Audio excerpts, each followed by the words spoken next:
transforma tu vida. Tiempo de gracia. Tu gracia me basta. La presencia de Dios en tu historia.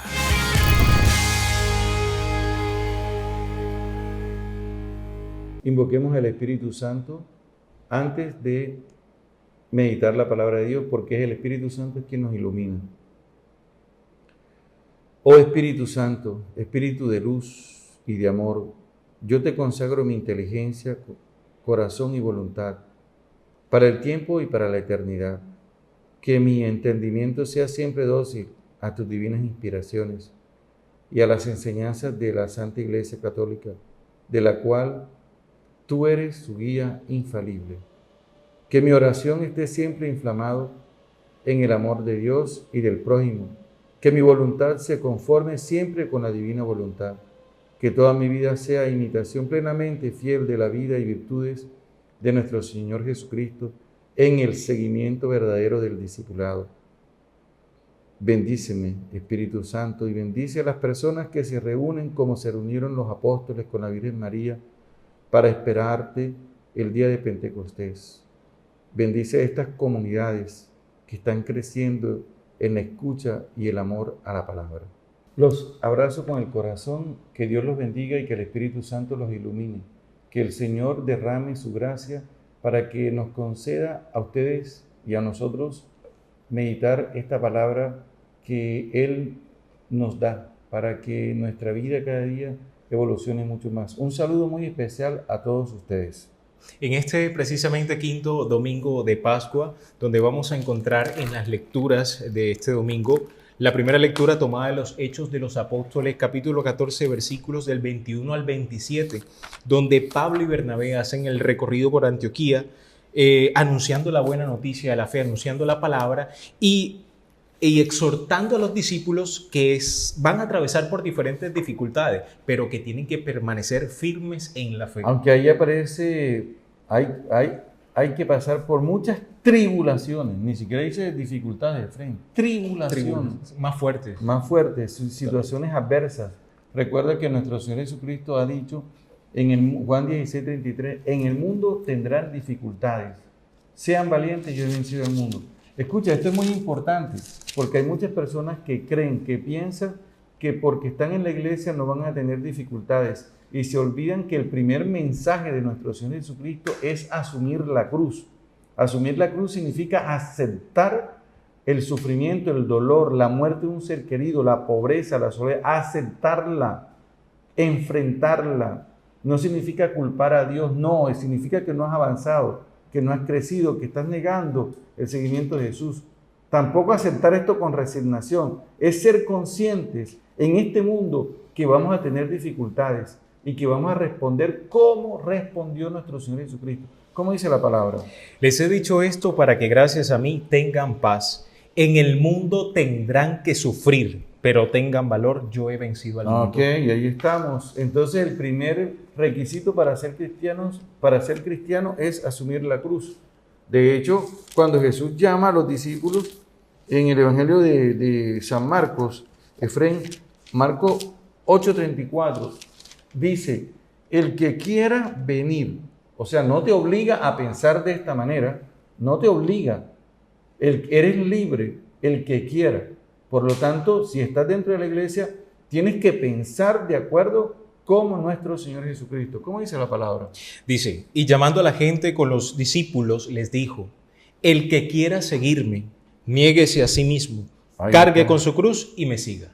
Ahí están las 4 cosas determinantes para nosotros poder ser verdaderos discípulos del Señor. Continuamos entonces. Así es, y fíjense algo que me llamó la atención acá en este pedacito, dice, recordándoles que tenían que atravesar muchas tribulaciones para entrar en el reino de Dios. Y a veces queremos entrar en el reino de Dios y no queremos atravesar las tribulaciones, sino que le huimos a las tribulaciones. Exactamente. Y hay una cosa peor, que cuando se presentan las tribulaciones, la gente inmediatamente comienza a renegar y a culpar a Dios. Y se salen de la iglesia. No, cambia el discurso. Eso significa que has perdido el tiempo en la iglesia. Así lleves 20,000 años en la iglesia. Has perdido el tiempo porque no has asimilado a la luz del Espíritu Santo el seguimiento de Jesús que comienza por la cruz. Él no te prometió triunfos. No, Señor, bájate de esa nube. Mira, hay una teología ahora, de esas teologías, ¿cómo se llama? Nueva era. Nueva era, pero también de la prosperidad. Y que yo declaro Y decreto. yo decreto que tal cosa, que te va a ir bien, que cálmate. Escucha bien, esa teología de la prosperidad no es cristiana. Esa teología de la prosperidad no es de Dios. ¿Sabes por qué? Porque lo primero que manda el Señor es que asumas el dolor, que asumas el sufrimiento, como Jesús, como la Virgen María al pie de la cruz, o como la Virgen cuando la persiguieron y tuvo que coger a su niño y arrancar para Egipto, como hizo con San José. Estas son las dificultades, las tribulaciones que tenemos que enfrentar. Incluso en ese mismo orden de ideas, recuerde que mucha gente se va por el tema de la prosperidad y cree que Jesucristo habla de prosperidad cuando en un momento del Evangelio Él dice, ni siquiera yo tengo donde recostar la cabeza. Y la gente quiere tener cosas sin saber de que el verdadero discipulado... Las cosas llegan por añadidura, como dice el Evangelio de San Mateo capítulo 6, versículo 32. Lo demás vendrá por añadidura. Es decir, lo primero que tienes que tener claro es el seguimiento que inicia con la cruz. Y cuando tú tienes claro esto, comienza una madurez espiritual, una madurez en tu vida y empiezas a mirar las cosas de manera diferente. Mientras no, te quedas en el sentimentalismo y en la parte emocional y cuando se presenta una dificultad, se derrumba tu vida. Porque piensas que la fe es simplemente, siempre prosperidad. Olvídate de eso. La prosperidad llega y de hecho que tienes salud ya es un signo de prosperidad. Que estés unido a tu familia ya es un signo de prosperidad. Y lo que tenemos que vivir en agradecimiento. Una actitud de agradecimiento porque estamos viviendo cosas buenas cada día. Y fíjese lo que dice el Evangelio. Todo eso lo buscan ansiosamente los paganos. Pero el Padre del cielo sabe que ustedes tienen necesidad de todo aquello. Busquen primero el reino de Dios y su justicia y lo demás lo recibirán por añadidura. Exactamente. Bueno, entonces tú estabas compartiendo la primera lectura. La primera lectura. El Salmo. Luego en el Salmo vemos al salmista hablando de la misericordia del Señor. Dice que el Señor es clemente y misericordioso, lento a la ira y rico en piedad. Y me asombra mucho el último párrafo que dice, explicando tus hazañas a los hombres, la gloria y majestad de tu reinado es un reinado perpetuo, tu gobierno va de edad en edad.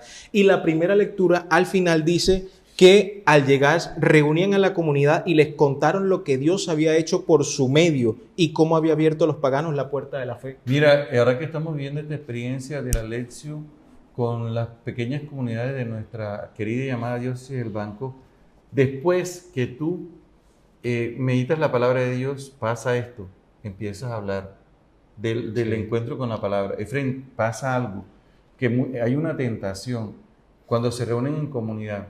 Empiezan a querer demostrar quién sabe más, o ya viene el otro a demostrar que sabe más, y empiezan, en vez de adorar a Dios, empiezan a rendirle culto al mal. A crear conflictos dentro de Entonces, fíjate que cuando los apóstoles llegaban de predicar y de enseñar y de visitar a los enfermos, dice que ellos se reunían con Jesús y empezaban a contarle todo lo que habían hecho y todo lo que habían enseñado. Así dice la palabra.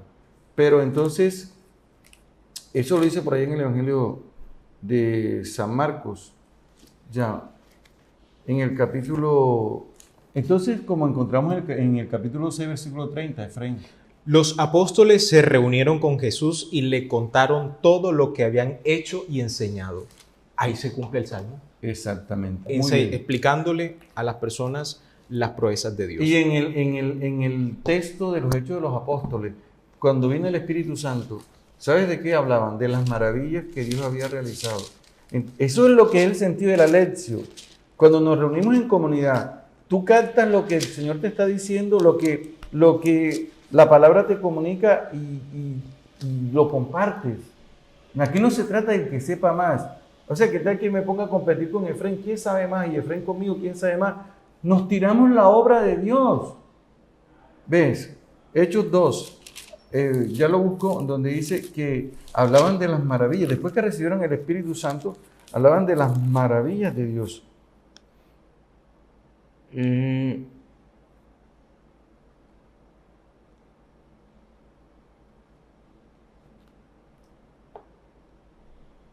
11, Hechos 2:11. Dice, judíos y prosélitos, cretenses y árabes, todos los oímos contar en nuestras lenguas las maravillas de Dios. Claro, y cuando uno está en la lección divina, entonces la palabra lo va inspirando uno, porque uno va relacionando la palabra de Dios con algunos acontecimientos de nuestra vida para darle sustancia a eso que están. Por eso es una meditación lo que realizamos. Continuamos enfrente. Luego, en la segunda lectura, vamos a encontrar del libro del Apocalipsis, capítulo 21, versículos del 1 al 5, donde Juan dice, yo Juan vi un cielo nuevo y una tierra nueva, porque el cielo y la tierra antigua desaparecieron y el mar ya no existía. Tengo entendido que el mar en la Sagrada Escritura se refiere también al mal, ¿cierto? Sí. Y dice que vio a la ciudad santa, la ciudad nueva de Jerusalén, que descendía de los cielos de parte de Dios. En el Apocalipsis hay un mar que está en el capítulo 15, pero es un mar transparente. ¿Ves? Que es como un mal purificado. Sí, ya es el bien.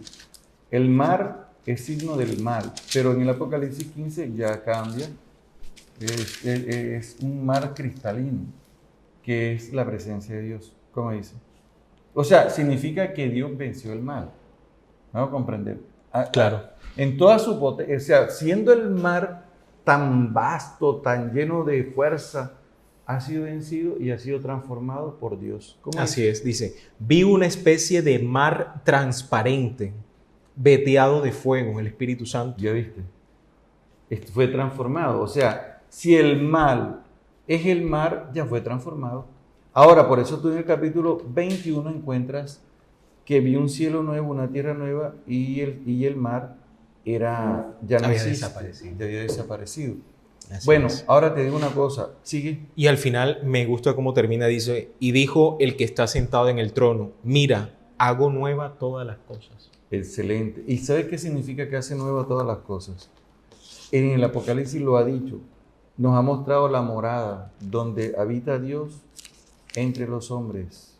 Ya no hay lágrimas y ya no hay muerte y ya no hay duelo, ya no hay llanto. Está hablando de la resurrección, una vida nueva. Eso es la resurrección, una vida nueva. Hoy me preguntaba una amiga ¿qué significa esa vida nueva? Y yo le dije, bueno, pero tú no te has inscrito en mi canal, que yo he explicado esto, el día de la resurrección, el día de la transfiguración, he hablado del proceso de glorificación. Y hoy en el Evangelio aparece 4 veces la palabra, el Hijo del Hombre es glorificado. Después dice, Dios es glorificado en él. También Dios lo glorificará. Pronto lo glorificará. Estamos en el capítulo 13 de San Juan, antes de que Jesús experimentara la pasión y muerte, que es el capítulo 18. Sin embargo, estamos en el capítulo 13. ¿Será que nosotros vamos muy rápido? Ahora van a decir, ¿verdad que van muy rápido? Bueno, vamos a explicarle, porque yo viví en una comunidad que se quedaban como ahí. Entonces, vamos ahora al Evangelio, tomado del Evangelio según San Juan, capítulo 13, versículo 31, 33, 34 y 35. Lee el Evangelio. Dice así, cuando salió Judas. Vayan rayando. Cuando yo les haga 1, 2, 3, vayan rayando. Ajá. Ahora ha sido glorificado el Hijo del Hombre. Rayen. Ajá. Y Dios ha sido glorificado Rayen. por él. 2.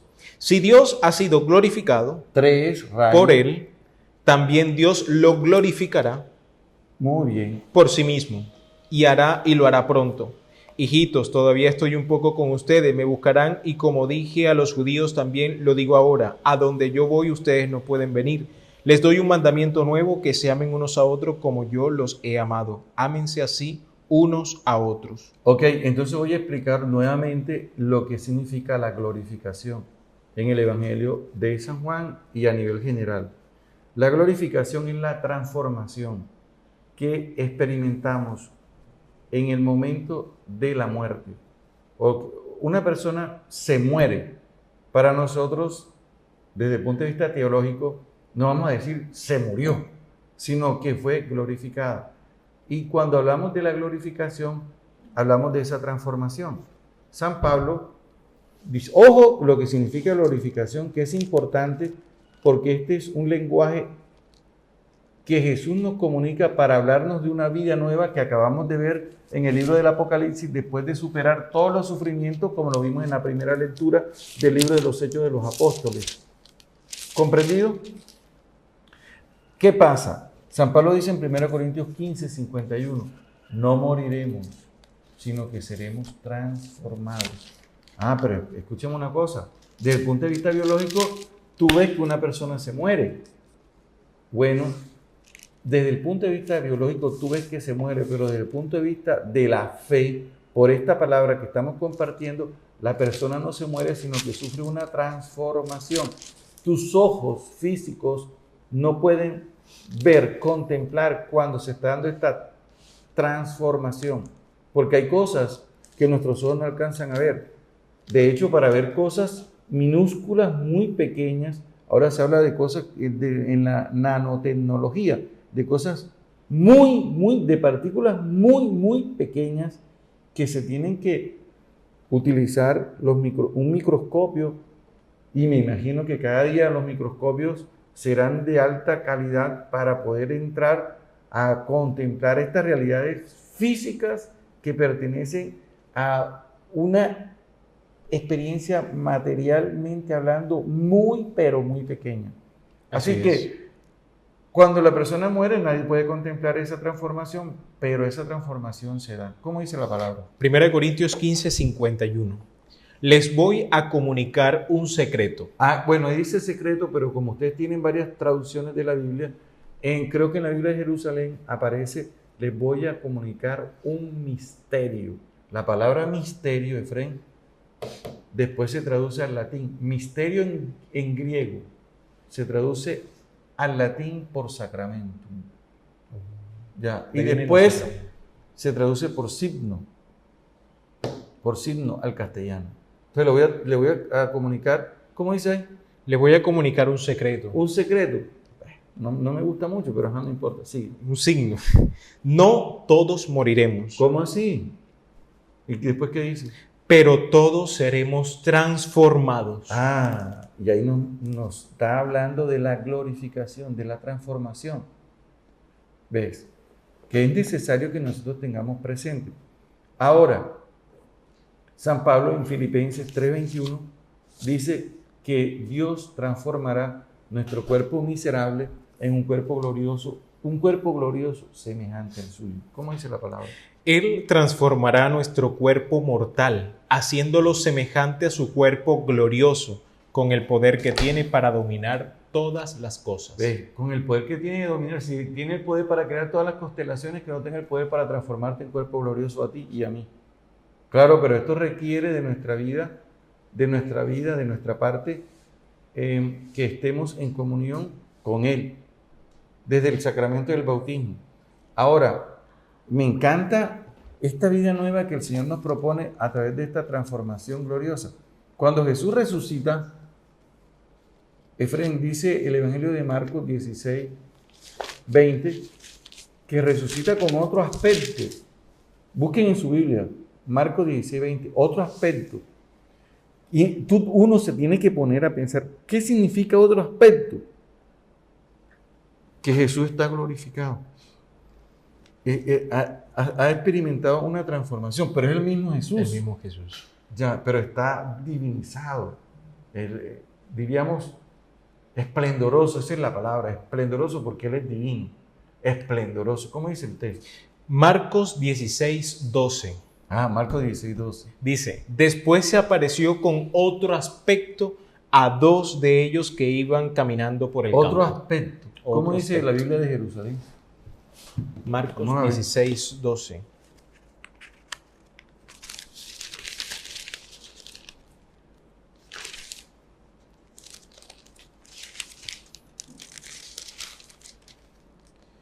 Dice, después de esto se apareció bajo otra figura a dos de ellos. Me encantan los dos términos. Aunque transfiguración me encanta más porque figura, o sea, fíjate, mira, Ese otra texto figura. que a veces nosotros pasamos desapercibido, pero tiene una profundidad, Así indicando es. que es el mismo Jesús. Y cómo los discípulos iban a conocer un poco más esto, siento yo que tenían más seguridad al momento de la transfiguración, donde Él da como un abreboca de lo que va a pasar, para que ellos en el momento en que suceda, ellos puedan recordar, como les dijo, el Espíritu Santo les hará recordar el pasado para que El sepan. Espíritu Santo les recordará. Así que ellos tenían que acordarse de la transfiguración, porque en la transfiguración no solamente contemplaron a Jesús en Lucas 9:28, va exactamente 9:30, no solamente contemplaron a Jesús glorificado, transfigurado, sino que en Lucas 9:30 dice que se aparecieron Moisés y Elías que estaban en cuerpo glorioso. Esa es la nueva vida. A eso se refiere Jesús cuando dice que va a ser glorificado. Esta palabra es muy importante, ya que esta palabra nos ayuda a profundizar desde nuestra experiencia de amor en la fe y a contemplar a nuestros seres queridos no como unos muertos sin esperanza. Todo lo contrario, con mucha esperanza contemplo la muerte de mis seres queridos por la glorificación, que a través del sacramento del bautismo se da inicio, como dice San Pablo en la carta de los Romanos 6, versículo 3, pero vamos a leer acá cómo dice. Dice Lucas 9:30. 9:29. Mientras oraba, su rostro cambió de aspecto y su ropa resplandecía de blancura. Fíjese que el aspecto acá es el mismo aspecto que aparece en Marcos 16. Oye, pero fíjate que no había caído en cuenta 12. en eso. Gracias. Dice aspecto los dos. Cambió de aspecto. ¿Ves? Sí. Voy a buscarla acá a ver si- Y me encanta eso. Me encanta esas minucias que nos hacen entrar en el misterio. Ajá. Vamos a ver en la de Jerusalén cómo aparece, si también aparece con otra figura. Lucas 9:30 y... 9:30, 31. Dice, mientras oraba, el aspecto de su rostro se mudó y sus vestiduras eran de una blancura, Se mudó. Dice, Se se mudó. mudó. su aspecto, o sea, diferente. Ok. El mismo cuerpo glorioso. Ok. Entonces, esta Biblia es la Biblia de América. Vamos a ver qué dice la Biblia de América. Traducción, Lucas 9:30. Lucas 9:30, Espíritu Santo. Sí. Y fíjense que también en el Evangelio, en el mismo Evangelio que vamos a meditar en este domingo, dice que donde yo voy ustedes no pueden venir. O sea, ¿Cuál evangelio todavía, que vamos a meditar este domingo? Si este que estamos meditando. por eso Juan 13, Claro. 31. Ah, Aquí ok. dice, hay una parte que estoy compartiendo Qué susto. con ellos, que dice, Sí. a donde yo voy todavía ustedes no pueden venir, porque Él es el primero que va a ser transfigurado y ya después de Él Aquí dice, participaremos mientras nosotros de esa oraba, transfiguración. cambió el aspecto de su rostro. De su rostro. Me encanta. Y ahí le podemos marcar y le ponemos Marcos 16:12. Marcos 16:12. En Lucas 9:28.